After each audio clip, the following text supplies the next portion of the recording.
할렐루야. 귀한 찬양 하나님께서 영광 받아준 줄 믿습니다. 얼마나 찬양 잘하신지 너무나 감사합니다. 이렇게 찬양 잘할 때는 설교를 좀 못해도 괜찮아요. 원래 잘 못했지만 중요한 것은 우리가 같이 모여서 하나님께 예배 드릴 때 하나님께서 역사하여 주실 줄로 믿습니다. 지난 한 주간 특별 새벽 집회 가졌는데 우리 많은 분들이 참여해 주시고, 특별히 다 화요일부터 토요일까지 개근하신 분도 있고, 여러 번 오신 분도 있고, 한 번 오신 분도 있고, 다 참여해 주셔서 감사합니다. 혹시 자신이 이번에 한 번도 참석하지 못했다고 하면은 내년 봄에는, 내년 3월에는 꼭 한번 참석하시고 기도해서 기도의 응답을 맛보는 여러분이 될 줄로 믿습니다. 제목이 구원, 은총, 사명이라는 주제를 가지고 했습니다. 하나님은 우리를 구원하십니다. 죄 가운데, 하나님은 모르는 가운데 우리를 선택하여 주셔서 구원을 시켜주십니다. 그리고 우리가 가나안 땅, 젖과 꿀이 흐르는 땅, 믿음의 땅, 천국의 땅 이르기까지 사실 우리 인생의 대부분은 많은 광야를 지납니다. 근데 여러분, 이 광야는 어떤 곳이냐? 절대로 풍성하지 않습니다. 없습니다. 없고 부족합니다. 물도 없고 먹을 것도 없고 제대로 쉴 것도 없는 땅이 광야입니다. 가능하면 광야를 가고 싶지 않아요. 좀 피하고 싶어요. 그런데 뜻하지 않게, 우리 의도하지 않게 우리 인생 가운데는 광야가 생기는 거예요. 아마 여러분들과 저하고, 아니 또 여러분께 대화를 해본다면 아마 여러분들에게도 수많은 광야의 인생이 있었어요. 내 마음대로 안 되고, 정말 이것만은 좀 바꾸시고 싶은데 내 뜻대로 안 되는 이 광야의 인생이 우리 가운데 있습니다. 또 이 광야는 날씨가 또 너무 더워요. 너무 더워서 40도, 50도 되고, 또 밤에는 또 영하 10도까지 내려가요. 그래서 뭐 얼어 죽지는 않지만 만약 우리가 광야에서 노숙을 한다 그러면요, 둘 중에 하나예요. 일사병으로 죽든지 아니면 저체온증으로 죽든지, 그렇게 황막한 곳이 광야입니다. 그런데 중요한 것은 이 광야 가운데도 하나님께서 함께 하신다는 사실입니다.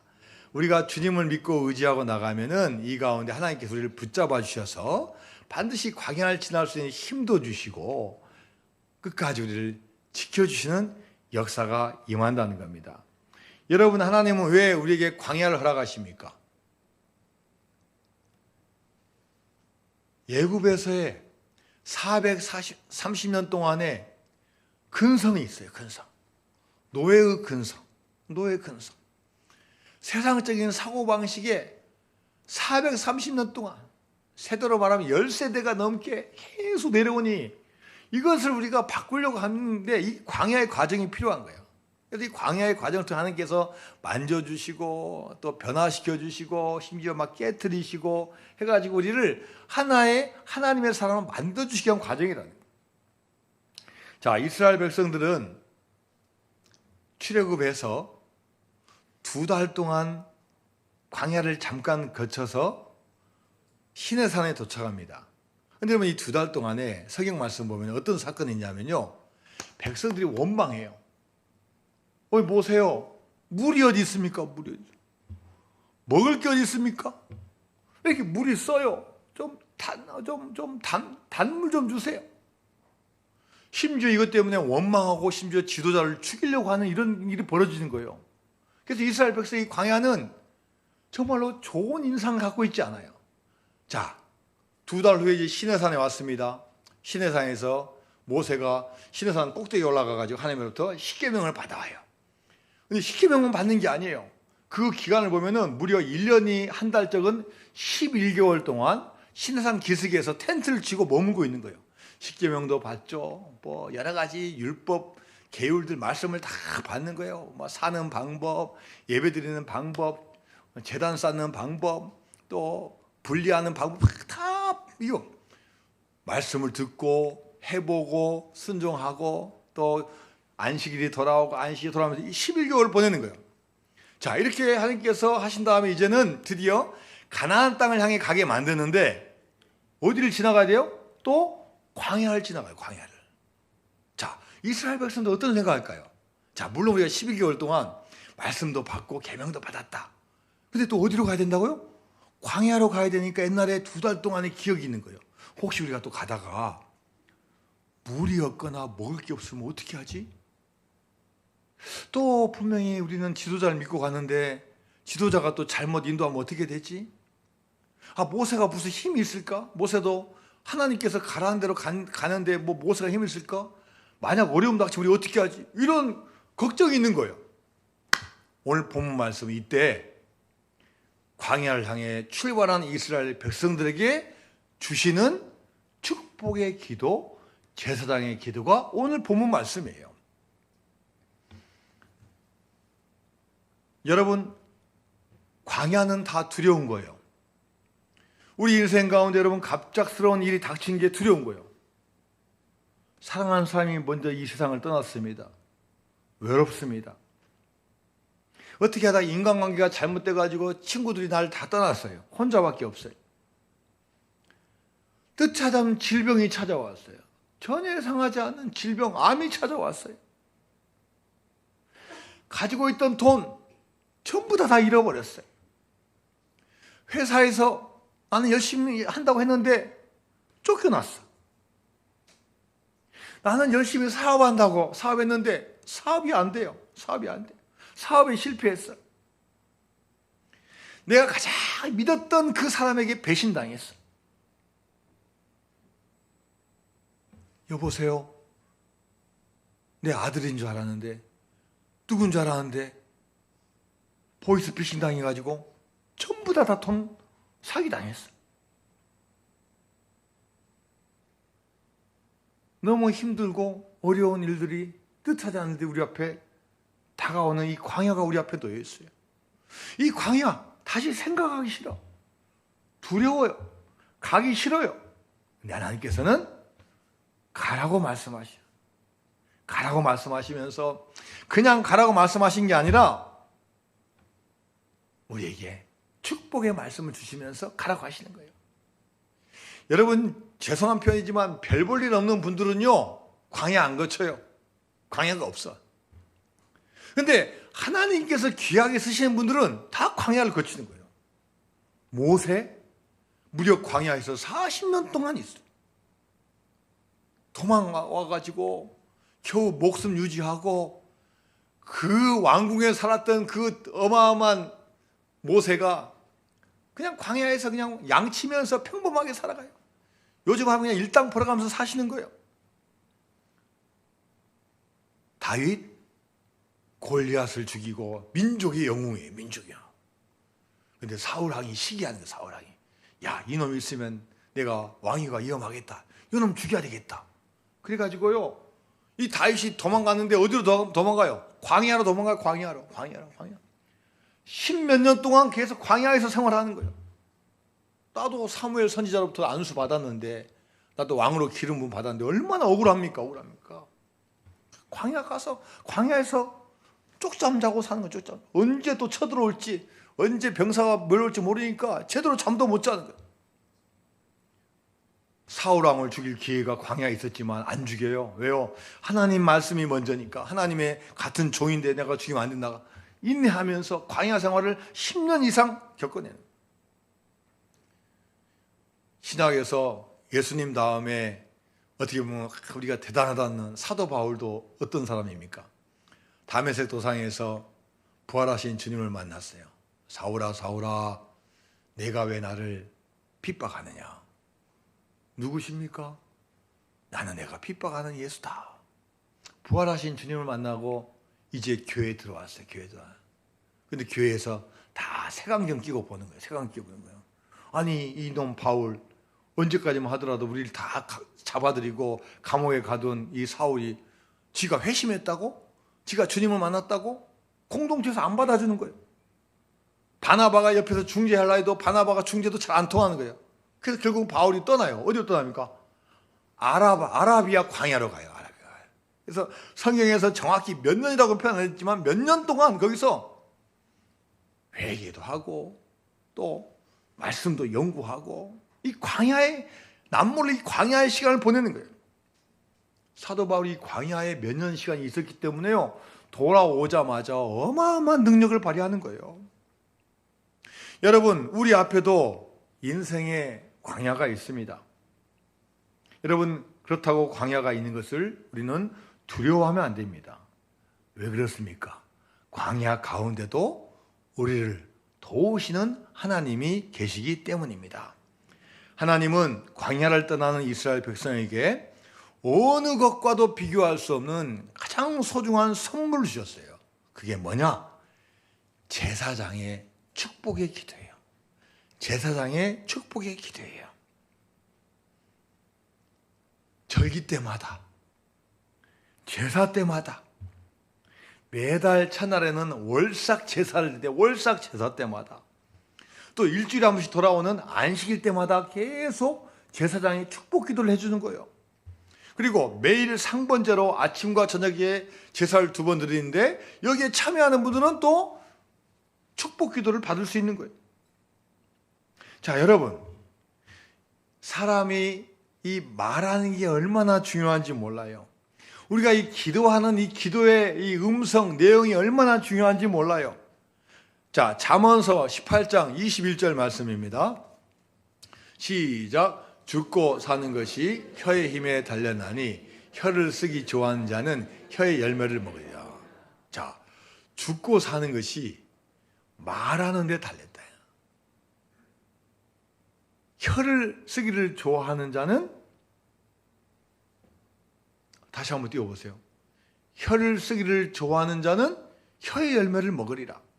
자, 이 말씀을 다른 성경 보니까요, 말은 사람을 죽이기도 하고 살리기도 하니 도구로 쓸지 열매로 삼을지 선택하여라. 이야, 말이 얼마나 이게 영향이 있는지요. 이걸 어떻게 하느냐에 따라서 이게 독이 될 수도 있고 열매가 된다는 거예요. 사람의 죽고 사는 것이 말에 달려 있는데 하나님께서는 이 광야를 향해 떠난 이스라엘 백성에게 날마다 제사장의 축복의 기도를 해주는 거예요. 자, 그러면 이 기도를 받고 가는 이 이스라엘 백성들은 힘이 되겠습니까? 힘이 없어지겠습니까? 힘이 되는 거예요. 비록 광야라서 아무것도 없지만 하나님으로부터 물려받은 이 기도를 하니까 이 기도의 능력이 가는 곳마다 나타나는 거예요. 자, 민수기서 6장 22절에서 23절까지 말씀입니다. 시작. 여호와께서 모세에게 말씀하여 이르시되 아론과 그의 아들들에게 말하 이르기를 너희는 이스라엘 자손을 위하여 이렇게 축복하 이르되, 하나님께서 지도자 모세에게 뭐라고 말씀하셨냐? 너는 아론과 그의 아들들, 제사장이죠. 제사장들에게 말하라는 거예요. 이스라엘 백성을 위해서 축복하여 말하라는 거예요. 자, 23절 뒷부분 보니까 이스라엘 자손을 위하여 이렇게 축복하여 이라고, 축복하여. 자, 근데 이러면 이 축복이라는 단어를 히브리어로 뭐 어떻게 표현하냐? 자, 축복 히브리어로, 자, 보여주세요. 자, 히브리어로 뭐라고 되어 있어? 세자로 바라크예요. 바라크. 축복, 바라크. 창세기에도 나오는 단어입니다. 하나님께서 아브라함에게 축복하여 바라크. 근데 이 바라크 어원을 보니까 뜻이 뭐냐면요, 무릎을 꿇다예요. 무릎을 꿇다. 여러분, 이 무릎을 꿇다는 뜻이 뭐냐면, 내가 뭐 누구한테 항복해서 무릎을 꿇다 하다가 왜 무릎 꿇습니까? 기도하기 위해서. 기도하다는 의미예요. 기도하다. 무릎을 꿇다, 기도하다는 의미예요. 그 이 기도할 때는 당연히 복을 구하기 때문에 이 축복이라는 단어는 꿇다, 기도하다, 복이라는 의미가 있는 거예요. 자, 그래서 여러분, 이 제사장이 하는 이 주는 축복은 기도할 때 응답이 온다. 기도할 때 응복이 온다. 기도가 쌓이면 축복이 쌓이는 겁니다. 여러분, 우리가 왜 기도합니까? 세상적으로 보면요, 기도는요 절대 눈에 안 보여요. 절대 눈에 안 보여요. 왜 저 사람들은 새벽 기도할까? 저 사람 왜 철야 기도할까? 뭐 지금 당장에 뭐 돈이 나오는 것도 아니고 당장 이루어진 거 아닌데 왜 나올까? 세상에 사람들은 이게 이해가 안 되는 거예요. 그런데 하나님께서 원하시는 이 기도는 쌓아지는 거예요. 쌓아진 거예요, 기도가. 주여, 눈물병에 나의 눈물을 담으소서. 보관되고 쌓아지는 게 이 기도예요, 기도. 지금 당장에는 기도가 안 보인 것 같지만 이 기도가 쌓아지면요, 능력이 되는 거고, 이 능력이 결과적으로 나타나는 거예요. 예수님은 하나님의 아들이시지만 기도했어요. 그냥 보여주시기 위해서 기도한 게 아니라 열심히 기도하셨어요. 심지어 땀방울이 피가 될 때까지 기도하셨어요. 중요한 것 있을 때 기도하셨어요.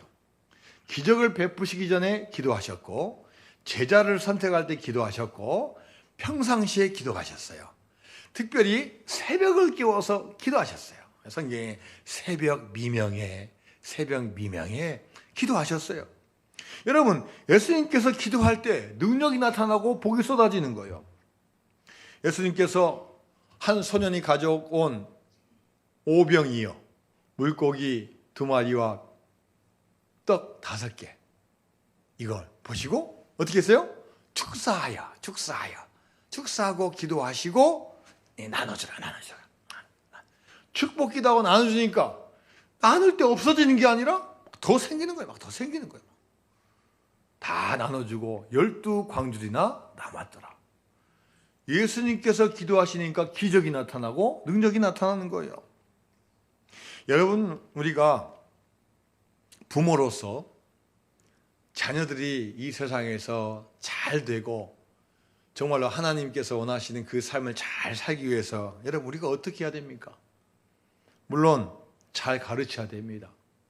좋은 학교도 보내고 또 인성교육도 하고 또 다양한 거 배우기 위해서 많은 학원도 보내고 해야 됩니다.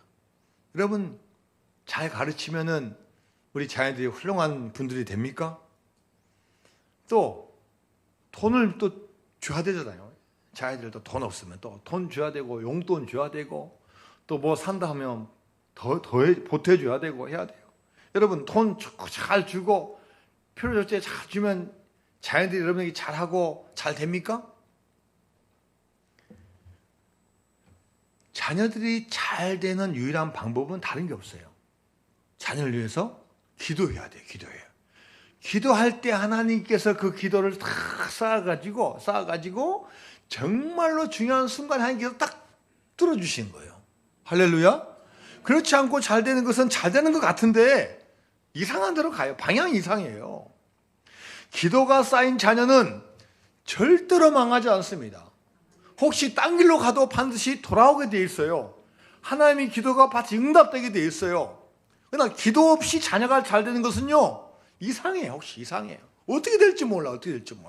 그래서 여러분, 자녀를 잘 키우는 것은 내가 뭐 세상에는 수많은 방법을 동원하는 게 아니라 주님 앞에 나와서 기도할 때 하나님께서 응답하여 주실 줄 믿습니다. 기도가 쌓인 가정은 절대로 망하지 않습니다. 기도가 쌓인 교회 절대로 망하지 않습니다. 기도가 쌓인 나라 절대로 망하지 않습니다. 자, 그렇다면은 이 제사장이 이스라엘 백성들에게 주는 축복의 내용이 뭡니까? 자, 민수기 6장 24절에서 26절까지 말씀입니다. 시작. 여호와는 내게 복을 주시고 너를 지키시기를 원하며 여호와는 그의 얼굴을 내게 비추사 은혜 베푸시기를 원하며 여호와는 그 얼굴을 내게로 향하여 드사 평강 주시기를 원하노라 할지니라. 자, 여러분, 하나님께서요, 이 제사장을 통해서 복을 주는데 너를 지켜주신다. 너에게 은혜 주신다. 너에게 샬롬, 평강을 주신다는 거예요. 이 세 개의 공통점 보면요, 그 주체가 누구냐? 하나님. 제사장이 아니에요. 제사장은 중간 역할만 하는 거예요. 하나님이 주신다는 거예요. 그리고 뒤에 보니까 베푸시며 베푸시기를 원하며 결국 무슨 말이야? 주신다는 거예요. 제사장을 빼면은 하나님이 주신다, 여호와가 주신다, 이런 내용이에요. 자, 이런 모든 복은 누구로부터 나옵니까? 여호와 하나님에게로부터 나옵니다. 하나님은 복을 주시고 여러분에게 은혜를 베풀어 주시고 여러분의 평강을 허락하여 주실 줄로 믿습니다. 여러분 이 세상에 온 것도 하나님이 주셨어요. 여러분 부모님이 결혼하셔서 낳았지만 계속 위로 올라가 보세요. 그 근원은 하나님이셔요. 여러분 물질, 부귀, 영화, 권세 그 어떤 것도 다 하나님께 주신 거예요. 역대상 29장 12절 말씀입니다. 시작. 부와 귀가 주께로 말미암고 또 주는 만물의 주자가 되사 손에 권세와 능력이 있사오니 모든 사람은 크게 하시고 강하게 하심이 주의 손에 있나이다. 여러분 이 부귀 영화, 이 손에 있는 능력, 권세, 강하게 하심 다 누구 손에 있다고요? 주님의 손에 있는 거예요. 주님에게 달려있다는 걸 우리가 인정해야 된다. 모든 것의 근원이신 하나님 우리가 잘 되기를 바라고 잘 되기를 원하십니다. 하나님의 진심과 본심은 우리가 잘 되는 거예요. 자, 예레미야 예가 3장 33절 말씀입니다. 시작. 주께서 인생으로 고생하게 하시며 근심하게 하심은 본심이 아니셨다. 여러분 우리가 살다 보면 어려움을 겪고 고생하고 또 걱정하고 근심하는 거 하나님의 본심이 아니에요. 이 과정을 통해서 우리를 더욱더 사랑하신 그 사랑이 본심이지 이 자체가 본심이 아니에요. 그래서 하나님이 이 본심이 나타나기 위해서 우리는 이 과정을 광야를 지나가는 거예요. 그래서 잘 지나가서 주님의 축복을 받는 거예요. 예레미야 29장 11절 말씀입니다. 시작. 여호와의 말씀이니라. 너희를 향한 나의 생각을 내가 안 하니 평안이요 재앙이 아니니라. 너에게 미래와 희망을 주. 하나님의 생각이 뭐냐? 평안을 주는 거고 여러분이 미래와 희망을 준 게 하나님의 본심이라는 거예요. 그래서 우리는 만약 미래에 대한 염려가 있다면 어떻게 해야 되냐? 미래와 소망을 다 준비해 놓으신 하나님께 기도하는 거예요. 기도하는 거예요. 우리가 먼저 기도하면 하나님께서 응답해 주시는 거예요. 마태복음 7장 7절 말씀입니다. 시작. 구하라 그리하면 너에게 주실 것이요 찾으라 그리하면 찾아낼 것이요 문을 두드리라 그러면 너에게 열릴 것이요. 여러분 한 번 하면 안 돼요. 한 번 하면 안 돼요. 몇 달 하면 안 돼요. 꾸준히 두드리면 하나님께 다 쌓아놓으신 거 필요할 때 탁탁탁 주시는 거예요. 구하라 찾으라 문을 두드리라는 거예요. 성경에서 야곱은 세상적으로 보면은 사실 그렇게 복받을 사람이 아니에요. 오히려 잘못한 게 많아요. 형의 거 빼앗고 아버지를 속이고 또 외삼촌 집에 가서 서로 속고 속이고 이런 관계예요. 그런데 그 안에 자기 인생에 주시는 분은 이 하나님이라는 것은 확실하게 믿고 있는 거예요. 그래서 이제 돌아왔을 때 앞에 형 에서가 400명의 군사를 거느리고 딱 포진하고 있어요. 그 많은 가축대와 그동안 했던 거 가지고 무슨 뭐 싸움을 해봤습니까? 뭘 해봤습니까? 얘는 꼼짝없이 형 앞에 죽는 거예요. 인간적인 몇 가지 일을 한 다음에 그 다음에 이제 하나님께 매달린 거예요. 야복강가에서 천사와 씨름하는 거예요. 씨름. 하나님 저에게 복 주시지 않으면 전 절대로 놓지 않습니다. 절대로 놓지 않습니다. 천사가요 막 환더별 쳐도 막 끝까지 질질 끌면서 뛰면서 절대로 저한테 복 주지 않으면 안 놓겠습니다. 세상 말로 나중에 천사가 질렸어. 이 야곱한테 질렸어. 도저히 얘는 놔주지 않으니까 들어줘야 돼. 천사가 하나님이 져주는 거예요. 야, 지금부터 내 이름을 야곱이라고 하지 말고 이스라엘이라고 해라. 이스라엘 뜻이 뭐예요? 하나님과 겨루어 이겼다는 말이에요. 하나님과 겨루어 이겼단 말이에요. 야곱이 힘이 있어서 이긴 게 아니라 하나님 나 복받지 않으면요 저는 여기 죽을 거예요. 이렇게 죽는다고 하니 하나님께서 보니까 얘는 안 주면 안 되잖아요. 그러니까 하나님께서 져주신 거예요. 여러분 우리가 인생에 세상에 많은 것과 씨름합니다. 내가 능력이 있으니까, 내가 뭐 건강하니까, 내가 돈이 있으니까, 내가 뭐 경험이 있으니까, 노하우 있으니까 막 그거하고 씨름해요. 여러분 그렇게 가지고 나온 게 뭐가 있습니까? 나온 게 뭐예요? 주님께 매달리고 기도할 때 하나님께서 들으시고 응답해주는 역사가 임할 줄로 믿습니다. 그래서 야곱은요, 이 기도를 받아요. 기도를. 이 기도에 응답되니까 가는 곳마다 승리하는 거예요. 여러분, 지금 이스라엘 나라를 보면 우리가 지금 뉴스에 보면 지금 하마스와 전쟁, 또 그 전에 때문에 주변 국가와 싸워서 우리가 너무하다라는 이런 생각도 있지만, 여러분 또 어떻게 보면요, 그 숫자도 적은데 대단해요. 주변에 전부 다 이슬람, 아랍이 다 둘러싸이는데도 살아남은 거 보면 참 신기해요.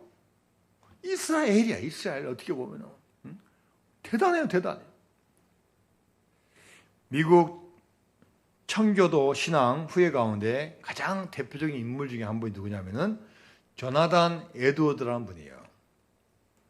이분은 아버님이 목사님이셨고 아버님으로부터 청교도 교육을 받습니다. 그래서 아침에 일어나면 다 모여라. 자, 기도하자. 성경 펴라.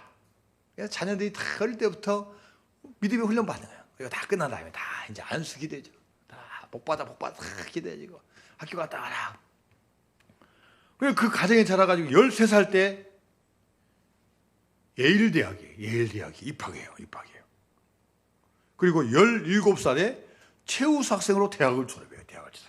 자, 그러니까 어떻게 보면 한눈 팔지 않고 그 믿음의 길 가는 거예요.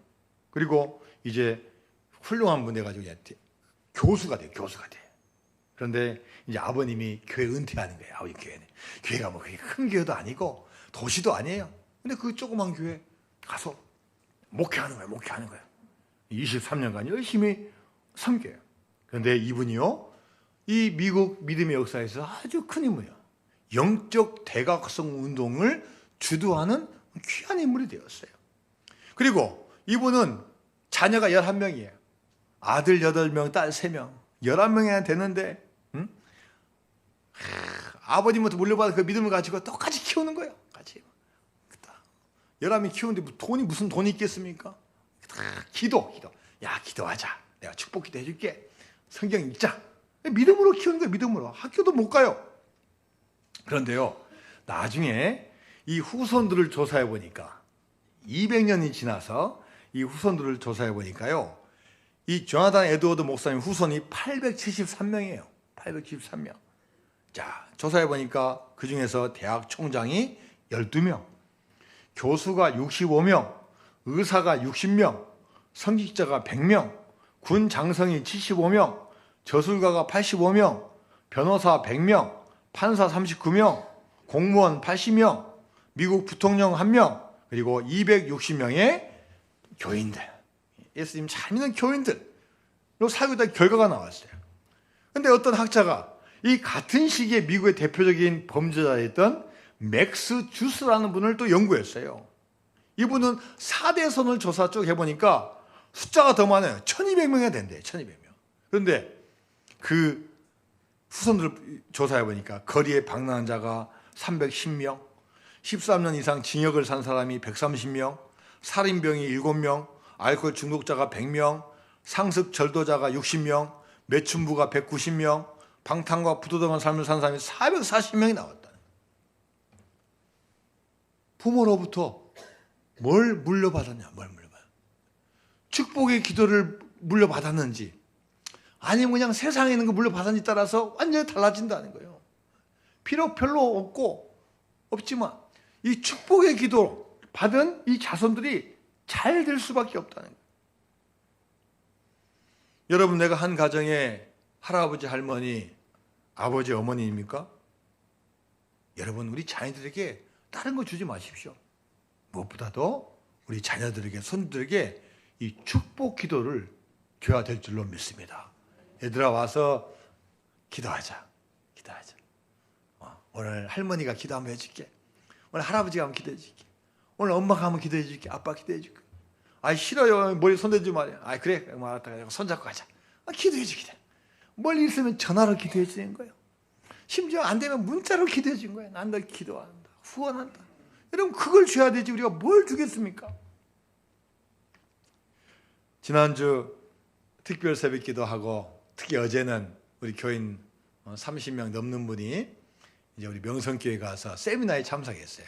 그래서 여러분들 보니까 오늘 막 조시는 분들은 어제 갔다 오신 분들이에요. 보니까 피곤해가지고 또 거기 갔다 온 다음에 또 우리 옛날에 우리 교인 또 권사님 또 결혼식장도 갔다 오셔가지고 막 좋으시는 분이 많아요. 어제 갔다 왔는데 여러분 혹시 고세진 박사님 간증 들으셨어요? 고세진 박사님 가신 분들? 자, 이분은 어떤 분입니까? 시카고 대학에서 뭐 PhD 박사 받으신 분이에요. 이스라엘 예루살렘 대학에서 총장하신 분이고 또 아세아 연합신학대학교 총장을 지내신 분이에요. 대단하신 분이에요. 근데 이분이 몇 년 전부터 뭐가 이상하다 해가지고 병원 가봤는데 갑상선암이에요. 갑상선암. 아산병원에 최고 시설이 좋으니까 최고다 해가지고 가봤는데 갑상선암이야. 아이 그래도 혹시 또 오진 나올 수 있을지 모르고 또 그러니까 딴 데 가보자. 일산에 있는 무슨 병원 갔다 왔니? 일산? 무슨 병원에 했어요? 네? 일산에 뭐 암 무슨 센터가 일산에 있대요. 암 무슨 센터가 거기 가서 또 받아보니까 또 갑상선암. 이분이 또 해병대 출신이니까 또 보훈병원 가서 또 받았는데 또 갑상선암. 뭐 이건 이제 세상 말로 이거 빼도 박도 못하는 거예요. 무조건 이제 갑상선암이에요. 이제 수술 받아야 돼요. 근데 마지막으로 그 국회의원하고 선교사님 후손 있잖아요. 인요한 박사님이 하고 연결해가지고 마지막으로 연세대 가서 한번 받아. 연세대학교 가서 세브란스에 가서 받아보죠. 세브란스에 가서 딱 받아봤더니 갑상선암. 모든 병원이 다 암이에요. 암.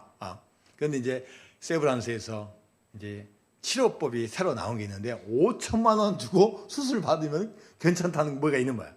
5천만 원을 주고 하기로 탁 하고 이제 가기 전에 명성교회 이제 원로 목사님한테 기도 받으러 갔다. 목사님 기도해 주세요. 아무래도 암입니다. 수술 잘 받게 해주세요. 그래 그러면 기도할게. 근데 기도할게 했는데 그때 목사님 손을 잡고 자기 머리에다 올렸다는 거예요.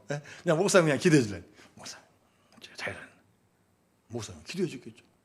목사님 우리 고세진 박사 이제 수술 받으러 갑니다. 하나님께서 도와주셔서 수술 잘 되고 치유 잘 받게 해주세요. 이렇게 기도를 했다는 거예요.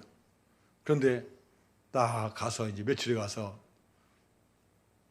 세브란스에 가서 딱 수술하려고 보니까 암세포가 하나도 없다는 거예요. 할렐루야. 여러분 이런 일이 어떻게 보니까 4개에서 다 암인데 하나도 없다는 거예요. 완치가 아니라 아예 없대요. 치료할 게 없대요. 아예 없다는 거예요. 이런 기적을 본인이 간증을 하는 거예요. 자, 여러분. 그러니까 아마 그 원로 목사님도 수십 년간 목회하면서 얼마나 많은 기도를 했겠습니까? 기도의 분이에요.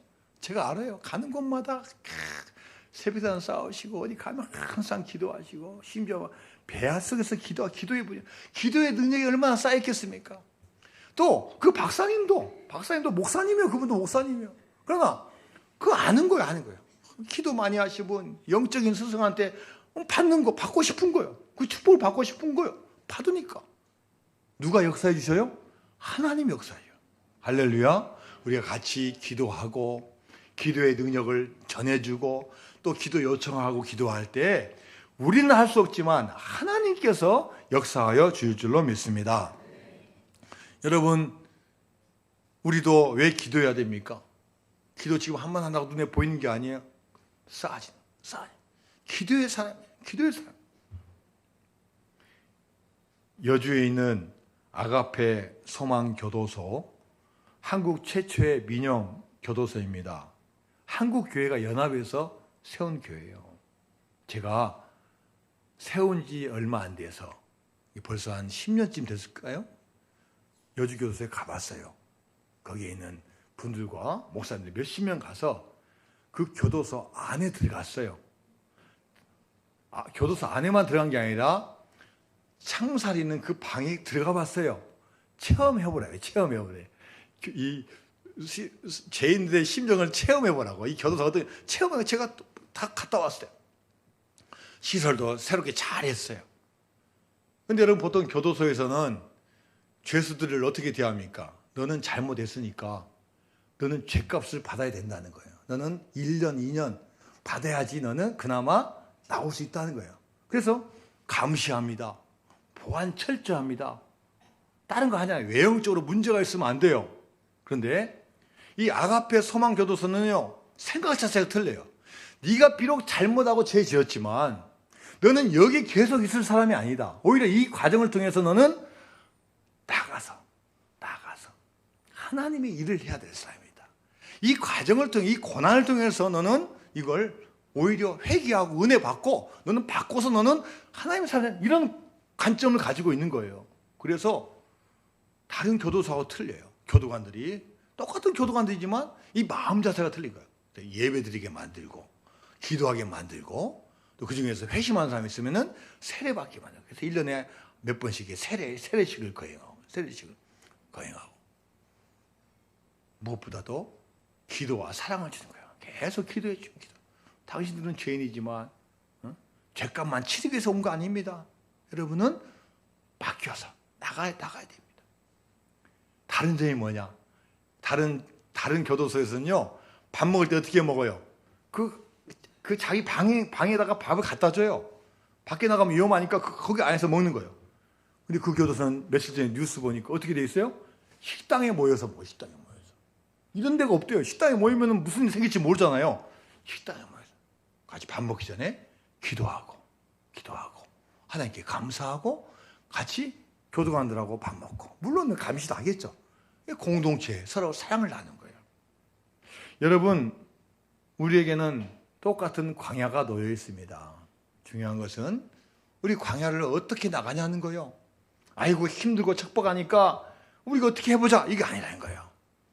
하나님께 기도하고, 무엇보다도 이 제사장의 축복 기도, 교회에서 우리 목사님, 우리 장로님, 우리 각 부서 부장님, 위원장님, 기도부, 구역장님, 이렇게 서로 이렇게 질서 있게 서로 기도해주고 기도받고 협력해서 하나님께서 원하시는 아름다운 여러분 되시기를 주님의 이름으로 축원드립니다.